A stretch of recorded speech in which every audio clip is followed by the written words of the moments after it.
Welcome back to the I Did It First podcast. I'm Anna. Riley. I knew you were going to do that. And welcome. Let's get ready to run. No. So today's podcast should really be called I Did It Last, because that's really what I want and intend this subject matter to be. Mm-hmm. And we're talking about generational trauma and that cycle and being that cycle breaker. And what I've learned is that it's a really hard and difficult and heavy subject. And even when we start to talk about it, despite my best efforts, it doesn't go well. So, but I know it's what a lot of people talk about. And so I wanted to talk about it here. Yeah. So it's going to get uncomfortable. Probably. But I'm willing to do it. So this also, I want to put this out there. This isn't about blaming anyone. Mm-hmm. I think I've learned, like, for my parents, they did the best they could with what they had. That being said, it doesn't change that it still really exists and that I still want to do differently. Yeah. Again, so keep that in mind. I'm doing the best I can with what I have. So, don't come for me too hard today. I'll try. It's generational trauma. It's obviously what's passed down. It's sometimes not super obvious things that you can just pick out right away.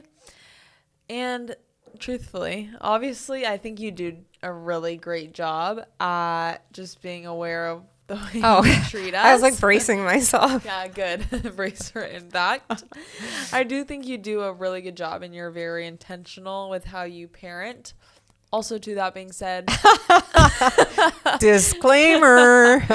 Sometimes I wish you would have passed down things like money, and I got your looks, which I'm grateful for. And a witty personality. Yes. You're welcome. But I also got your nervous system, and listener, that is something that moms pass down, is their nervous system and the way that they process and hold trauma.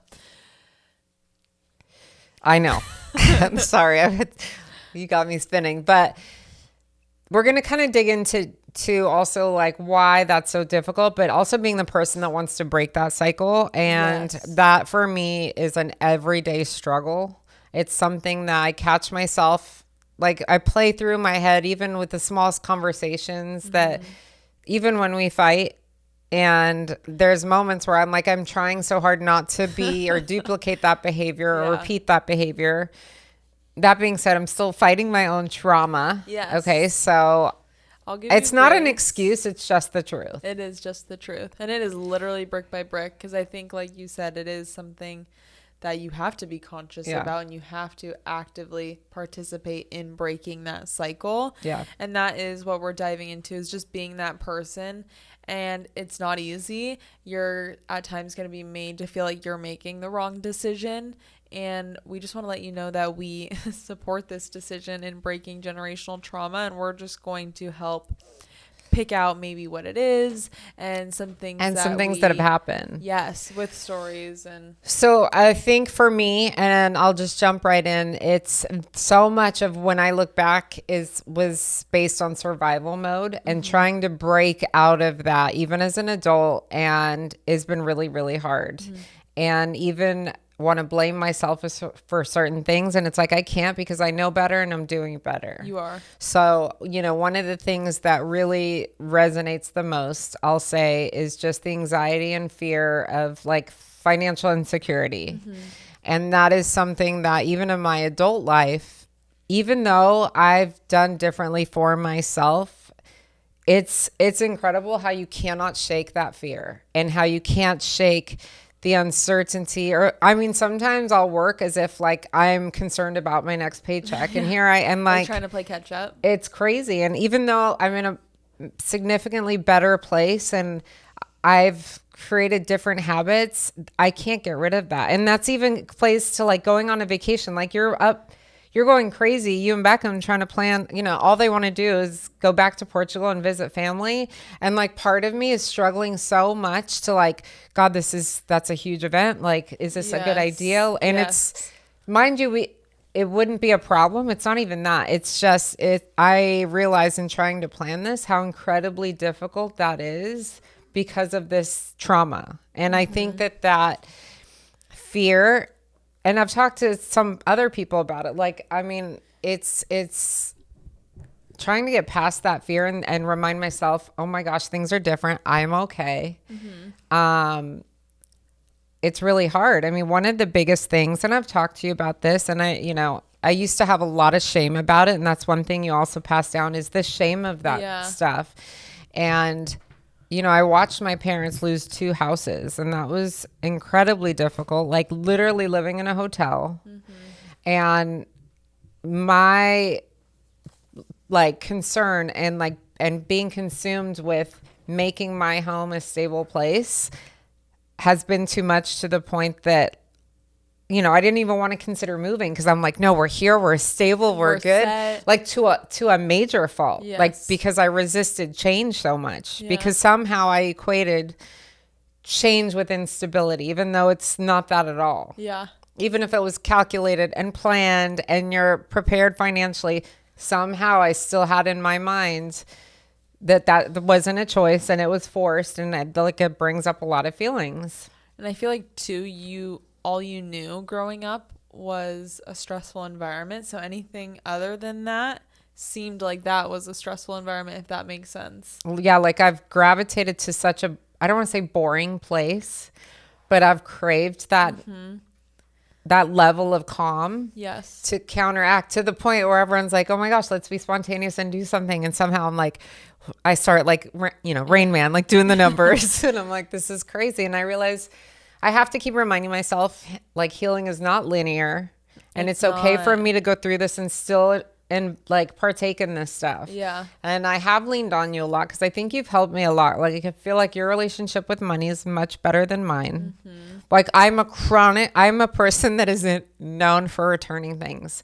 My obsession, like, I'll want something really bad, but I struggle so much to keep things. Like, my trunk is constantly syndrome too. Yeah, it's like constantly like you don't full. Deserve it. Of like things I have to take. I'm like, you know what? I thought I wanted it. Do I really need it? And then all of a sudden, everyone's like, well, let me guess. You're gonna go return it. And I'm like, this is so embarrassing, but it's so real. It's so real. I think too. It's funny you say that, because a vivid memory growing up is, I remember being like, oh, I'm bored. And you pointing out, well, sometimes boredom is a good thing. Like, when you're bored and you don't have to worry about what you're going to like eat, or if the cops are going to show up knocking on your house, like to take the house, and the bank's going to come. Like, those are things that you don't realize. Like, being bored is a privilege. Yeah, it is. And that's one thing too, I think, when I look back, and I would tell you that, and of course, why would you even understand that? You're a child also, right? But I would, like, okay, the shame, that's a big element. The shame that surrounded that for me too. Like, it wasn't my responsibility. I was a child, but I carried so much of that shame, and that shame caused a lot of pain. And it's just interesting how it's also really weird to see how my brothers and I dealt with that so differently, because I think that I don't blame either one of them. I think we all we all dealt with it in our own way, whether it was unfortunately repeating those patterns, which, that happens a lot. That's why it's called generational trauma. Like, you don't know different. No. And I think even though you guys were experiencing the same things, you were all processing them differently. Very. And obviously you lived in such a stressful home where it was kind of like passive, the way that things were handled. Right. So I think there was a demand for someone and you were called to like play this authoritative role. And especially as the youngest, that's very hard. But being like, I have to act, and I have to be emotional, and I have to worry about what's going to happen, because you also felt like no one else was. That's honestly so true. I read something today actually that said every child has a different set of parents. And that resonated so much, because when I think about how differently we all turned out, I realized, because our parents, even though we all had the experiences were the same, like you said, we did process them differently. And I think our parents maybe treated us all differently. Of course. And as I became older, I definitely think that I became that go-to lean on, and like, you were young, and I think everyone interpreted, oh, your mom's helping you so much, without realizing how much I was doing for her. Yeah. Like, I craved independence. I craved the ability to, even with you. And that's what was really difficult. And that's why sometimes like I try as close as we are, and then all of a sudden like I'll pull back because I worry so much about repeating that pattern. Yes. But then and I don't know how to navigate that very well. It's hard Because you're like, it's so new. Yeah. It's new. Like you're experiencing and living it for the first time too. And I feel like you really need to get into your relationship with your parents and your brothers too to really help paint the picture for the listener. So I think a big part of it with my parents, you know, obviously financial security was a huge challenge. And then I, from a very young age, like I actually remember being very young, and I remember I had this brass bed. So that tells you how long ago this was. But I remember having a panic attack in the middle of the night, waking up crying. And I was like, who's going to pay the bills, and who's going to like, not normal thoughts for a 9-year-old. Yeah. You know, this is right before we moved here. So this is in Australia still. And I just remember it was such a big event for me, like mentally. And I don't think that they really got that, but I could play that over. Oh, I'm sure. In my mind. Like I remember my Snoopy stuffy at the end of the bed, and like I was like couldn't even grab him. Like it was so weird. Like I was like crippled with fear about this. Ugh. And I'm sure even if you brought that up to your parents now, they wouldn't remember. Act like they didn't. Yeah, and isn't that crazy too? How you so vividly remember it, and how that it was like normal for them, unfortunately. Yeah, they were just like, well. And so I think that, and obviously again, like they have their own traumas. And I think that what's different, hopefully with your generation's so much more aware, and like even me trying to correct to what I can, like hopefully like with being the cycle breaker as we go, like you'll do better with your kids. It's like, I know that what's been challenging, especially with my mom, is that she was very dependent on me. And every single day with our relationship, I worry that like I talk to you about this all the time. Like I'm so conscious of it, and I want it to always be positive and healthy, and like want to hang out together. And then I'm, you know, and then all of a sudden I'll think, oh my gosh, I just don't want to repeat that. And you're really good at telling me, like, it's not like that, but it's wild. Like my mom used to tell me stories about her family and how, you know, even at one point, like her own mom, you know, actually for dating my dad, like tried to put her away because it was so outside of their mind. They came from a very affluent family at the time. And he was not the ideal candidate. I'll just say that for her. And they thought, okay, you must be like unwell mentally. Yeah. And so she always talked, and I always thought that was the most horribly ugly, traumatizing event. Yeah. I can't imagine at 19 what she must have felt like, or what, you know, what that even, I honestly have no words to describe it. Like I've actually thought about that. How could you do that? I could never do that to you. And then fast forward to when you were born. And actually this was right in the middle of, you know, they had a guest house. I was living in their guest house. They were going to lose their house again. And so here I am, new mom, and I'm just learning this. So obviously the panic was real. Yeah. And somehow the thought of me moving away and not being close made her want to do the same with me. And so it's like, here she was so traumatized by an event that she was about to repeat with her own daughter, like to the point where I had someone knocking at my door saying I was an unwell mom. Like, you knew how this has affected you your whole life, and then literally we're about to repeat it. The same thing. And so was I stressed out and on the verge of a breakdown? Sure, because I just found out I was about to be homeless. I feel like that's normal. Like a young mom. That's pretty normal. I mean, if you didn't react, that would be probably more strange, I think. Of course. But again, that's the thing. You were raised in a home with people who weren't reacting and were gaslighting you to believe that the way you were feeling was crazy. Yeah. And that's where I just... But, you know, I became hyper independent, which honestly has been a recent discovery that that's a trauma response. I used to be always very proud of, like, and I don't need no one. Common. Yeah. With a lot of people. Well, one of the people I've talked to about this is Billy. And he's actually, I always joke because he'll just say things like, because he's just talking. So profound. Like so profound. I was like, you've literally changed my outlook on the last 15 years of my life. Thank you so much. He's like, I was just actually calling to ask you for a plumber referral, but no problem. But he's actually taught me a lot. Like I told him, you have no idea, like your experience, how much it's helped me. And I don't think he means to. I think he's just learned a lot. So, yeah. But it's hard to find, you know, friends. He's just always, you know, he's a longtime friend of Dad's. And so it's like one of those things where I feel like, okay, that's why he's also present, because I feel like every time I need it, he's really been supportive. And like, I think a lot of the times too, as children, you've seen your parents struggle growing up, and that is where hyper independence comes into play, because very, very quickly you learn that you do not want to become dependent on anyone, and you don't want to feel like that burden the way that maybe you've seen your parents and I don't, in other people's lives. I don't ask for help. I'm really bad at that. So I know. And that this is probably is your biggest red flag. Probably we talked about this with the masculinity and femininity,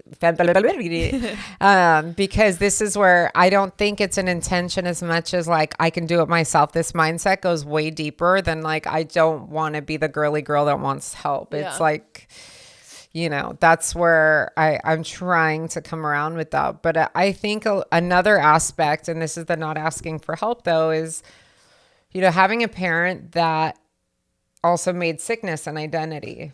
Has like made me victim role. Kind of go to the opposite end of, you know, being super health conscious. And this is where we talked about this on the way here. And, you know, it was something that you say that you've struggled with me, but it's like, I think that's also deep rooted in that. Like I would see so many things, whether it with a body illness, everything. Like I had this mindset that means like I was going to be this burden or undependable, or like, you know, I see that, and I want you to dig into what you'd said. But that was a big one for me, because he missed major events of my life because of his sickness. Like my first wedding, he left early. My graduation, and he just could, like, it had to be about, oh, you know, I don't feel good, and that was really, really hard. And it's still hard. This is, I mean, I'm still managing this. And trying to have that parent, like I'm trying so hard. I know. To balance that with you, even where I know that's not, I'm not doing a great job at that one. Because I'm in the thick of that. And it's hard, and I do give you grace because I don't think it's malicious, but like I have struggled with the way I perceive my body, and there's times where I think like extreme body dysmorphia, and then even when I share that, like I'm made to feel like crazy by everyone else, but it's like I can't explain why I feel this way. But that's where I'm like, okay, I grew up with a mom who grew up in the 90s, who like forever growing up was like, I'm so fat and I'm so and I'm like, which is horrible. Like, what are you talking about? Or like, I'm so, and we said this, but you're like, I'm so ugly, or like I hate this and about me. And that would always make me upset, because I feel like I'm gonna cry, but like from a very early age, everyone was like, you guys look so much alike. So I was like, I felt so sad. Like, and I've shared this with you. No, I'm gonna cry, because I never want you to feel that way, and I know that that's on me. That's my fault, and I'm sorry. But and the shitty part is this literally just happened this week with Nana, right? I know. And then I heard her do it, and then I was like, it's just, I know we're never going to unlearn that behavior. And maybe that's where I definitely need to obviously watch what I say. I want to hug you. I feel so sad. I don't want you to feel that way. And especially the body shame. Like I that was never, like if I could have fast forward and knew that that's how that would affect you, because that, I think I was trying so hard to avoid it. I know. It's like, isn't that in Kung Fu Panda? Sometimes you meet your fate when trying to avoid it. Thank you for quoting Shifu. Yeah. It's like the best line in that movie. I literally, it's like my mantra in life. You quote it quite a bit. I do. But, and I don't think it's malicious. I just think it's something that, like, as soon as I was conscious of how my body looked, like I think that's probably the most consistent thing in my life, is thinking I'm overweight or ugly. And I think that's girlhood. I think a lot of girls can relate to that. And like, it's only, I mean, of course, social media and your environment, my environment, like has only impacted that. But that's so true. And I have a really close friend, Whitney, and like we talk about this a lot. Like, obviously both of our moms grew up in the 90s, and like social media and growing up in high school thinking we were like the fat friends, and then we look back at pictures and we're like, I wish we could go back and give that girl a hug. And also, like, I wish I could go back and tell her, like, bitch, post more, like, you look so good. Like, no, but it's so true, because one thing we did say is obviously that was my effect on you, and even it was my mom's effect on me. But the irony was, when I think about the impact, I think about, like you said, like the body standard back then, or I think about like high school, like things like that are what resonate. It doesn't mean that was the whole like gist of it, but that's what really made an impact. And I think that's just, those are additives, but you're right. It like starts at home. It starts at home. Yeah. And that's like really crummy. But I think it's the burden of, for me, being, I mean, obviously with that, like, I feel like that's something I would never want you to feel. No. Like now I almost forgot my next topic because I just want to squeeze you. But if it makes you feel better, I don't think it's just you. Even like Nana, I remember growing up and hearing her say like, oh my gosh, I feel so fat. I'm literally going to walk all day, every day. And on top of that, not eat anything.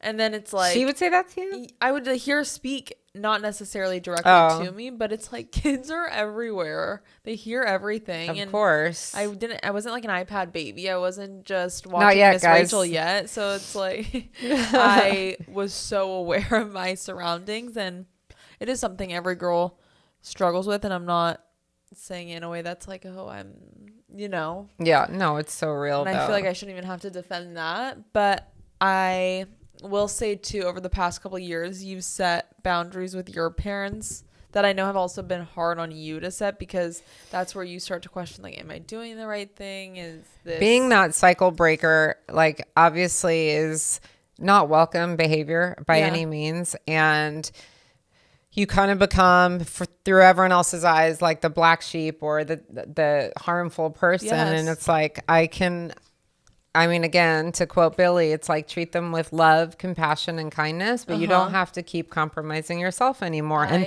when he said that to me, that was like probably one of the most impactful things. I was like, I can do this. I can actually do this, because I would constantly be consumed with guilt if I didn't do everything. Yeah. But it got to the point that I wasn't living my life. Well, because too, they also would make you feel like a bad daughter if you were setting boundaries in ways that they couldn't take advantage of you. Which is so crazy. It's really hard, and I've wrestled with that a lot. And it's like, it makes me look at my brothers differently. And obviously I think I hope different for my nieces and nephews, but it's hard. Like I said, we all came out different, and how you guys all came out was a product of that. And even that, I think the relationship between you and your brothers, and even like me and my cousins, is altered forever. And I don't know if it can ever like be peaceful. Also too, because we don't know what like Nana and Papa are going and sharing, or how they're, or what. Like I've learned that also. Because you'll hear stuff from like your aunts and cousins in Portugal and be like, what? Like, what are you? It's not even worth my energy to try and defend myself, because at the end of the day, like, the truth is always revealed, and you are going to be the villain in someone's story. Like, that if it makes themselves look better, they're going to do it. That's the thing. And for you guys, especially in trying to be that cycle breaker, the hardest part is I think it was making me sick. Like when I became physically severely anemic, there's no history of that in our family. And I'm talking blood infusion or iron infusion, blood transfusion. And even the doctors like were trying to figure this out, testing me for everything. And then when I would just try and explain the level of stress and anxiety that I was constantly experiencing. And I have one doctor that was like firmly believe like you manifested your own illness, and probably. And sure. I do. And since I've tried to do my best to create those boundaries, like I have gotten better. Yeah. And it makes me sad still to admit that that's a part of that. Yeah. Like obviously I don't want to really believe it, and that's part of the trauma. Like the gaslighting's real. You never really want to believe it's as bad as it was. But it's like in a weird way, and I'm not trying to compare this to an addiction, but it's a different kind. Like the obsession with it is ongoing. Yeah. And so again, trying to not be that for you, like it's actually crazy to think about how much I think about it. I know. And I know you do. I also think too, more recently we've been seeing Nana and Papa, and when I say Nana and Papa, this is her mom and dad. Yeah. But also too, because they are older. Yeah. And as a family, we've come to agree, like, we just want to do these things to know that we were helping them, like, not even for an outcome or how they will react or how they will like express gratitude. Like, regardless of any of that, we're doing it for ourselves. Right. In a way that's like, okay, we know that we showed up for them. We're doing the best we can now. We are doing the best we can. But even then, it's like so quickly I've noticed how they will take advantage of it. And or I'll go over to their house and then suddenly like my grandma's in front of my mom like saying like, I raised you, like don't forget who raised. I'm like, what? Like this is so fucked up in so many ways. It's hard. That was hard forever. Her the other day sitting and being like, I'm so ugly. And I'm like, what do you want me to say? Like, you're not, but it's like very pick me. And that's like, obviously if you grew up hearing that too, and that's where I can see how you feel that way and like share those things. And it's hard, but also I'm at an age where I'm like, okay, I don't have to sit around and like listen to it, and neither do you. Like, but drawing those boundaries again is where everyone thinks, well, you're just an asshole. You don't want to participate. And I've decided a long time ago, and I really am working on this with you. Like, we don't have to explain ourselves to everybody. No. Because I feel like when it comes to people that, you know, really hate your boundaries, it's because they benefited from not having any. Mm-hmm. And so of course they're not going to like them. And being that person, it's going to be difficult. It's going to be difficult. Like me, it's going to be difficult because it's like your intentions are good. Yeah. You want to be helpful. You want, of course. But it's, you know, and I'm so desperate to fix this. Mm-hmm.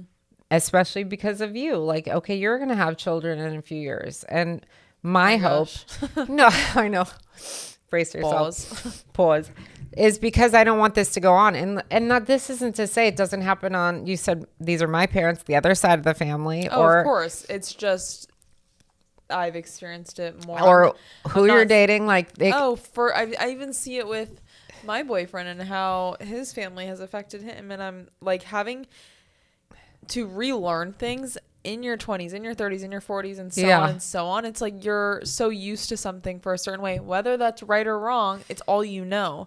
So trying to learn how to be better and how to grow and how to set boundaries, it's so foreign. It's gonna be uncomfortable. It's gonna be really uncomfortable. Growth happens when you get uncomfortable. Like if you're fine where you're at, stay where you're at.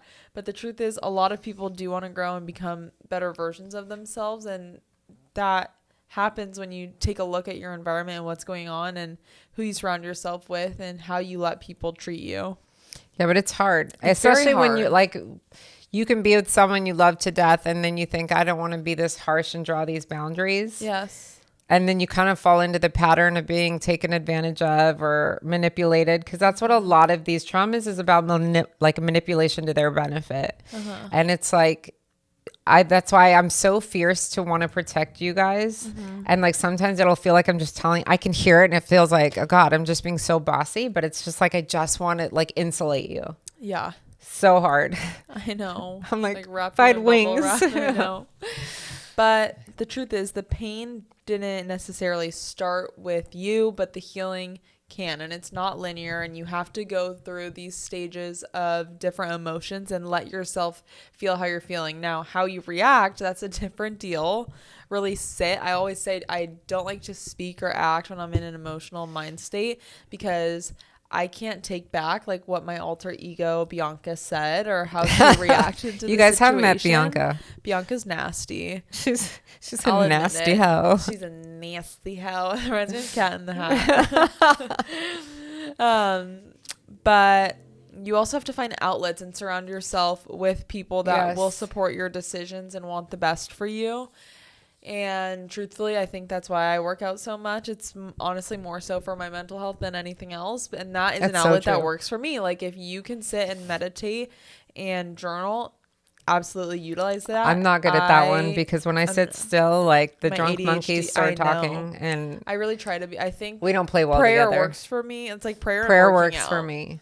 I can pray working out. I used to run for like, I don't know if like, cause I did this a lot with Beckham, and I'd run like 5-6 miles a day. Like, I know. And I would just run and cry. And then I'd come home and I'm like, okay, I'm ready to mom. It's funny. I actually remember crying on the Peninsula Boardwalk in Newport and just like running. I was just running. Same thing. How good did that feel? It's very good, because this is a hack actually. If you're going through it, go on a long run and honestly listen to your sad playlists there. Don't listen to your sad playlist in the car. Like listen to it when you can exert that energy, and then you will be so physically and mentally tired. It's like a purge. It is. It's like an emotional purge. I've done this at Grit, and I've told you, like I've literally left second to last song where I'm crying my eyes out, and I'm so lucky the lights are out, because if they turn them on, I am ugly crying. I mean, there's snot. It's a whole event happening, but it's that physical exertion that makes it so possible. But it's trying to build those coping mechanisms, like building your own family. I've always said that I'm a big believer in that. Yes. And that you'll have people in your life that will do so much more for you than sometimes your own family. Yeah. And those nurturing those relationships to just be more. It's so huge. And I think one of the most dangerous things I hear all the time is that, oh, but that's your mom. Oh, but that's your dad. To condone like a certain level of behavior and like not drawing boundaries. And I just... Okay, but they're okay with treating you a certain way and treating you with no respect as their son, as their daughter. Like it's a two-way street. Yeah. And it's not a reason. It's not a reason at all, because I have friends that treat me a lot better than like cousins or uncles or aunts or whatever, Right. And that's, I mean, everyone has their own story, and so it's okay. That's their narrative. This is ours, and we got to do what we can with what we know. Yeah. And that's all we can do. And it's a growing process. It's like growing pains. It's it's horrible. And it's like, one day I wish I could explain to everybody and just my side of the story, because I think they'd be surprised to hear it. It's going to be really different than what they've already heard or think they heard. Yeah. I agree. But then at the same time, that's where you're like, you want to put your energy elsewhere. And I support that decision because the truth always comes out. And you have to remember, like, you're going to be the villain in someone's story. And I just can't be the villain in my own. Yeah, that's true. Like, you are the most important person in your life. Not anymore. Like... being the villain. Yeah. No, you are the most important person in Anna's life. So you need to take care of yourself. And I will not do anything that remotely resembles anything that makes you feel bad about yourself. I know. I didn't think I would but it's like, when you feel it in your throat too. I know, if I hugged you, you would have started bawling, I bet. Me too. Yeah, I'm not kidding. It's fine. But I mean, we could probably talk about this forever. I mean, there's so much that we could go into as far as like really deep family dynamic. And I feel like this is something that affects everyone in some way. I agree. In some way. It's a heavy, and it's something that weighs on my heart constantly. But I know, even when I mentioned it to Caitlin the other day, she was like, "What? Oh gosh, my favorite subject." Absolutely, you know? Because it's always something that I feel like one of us is dealing with at some point. I agree. As always, we appreciate you guys so much. We're going to go hug it out. Or fight it out. Either. Little both. We appreciate you guys so much for listening to the I Did It First podcast. I'm Riley. I'm Anna. And we'll talk to you guys next week. Bye.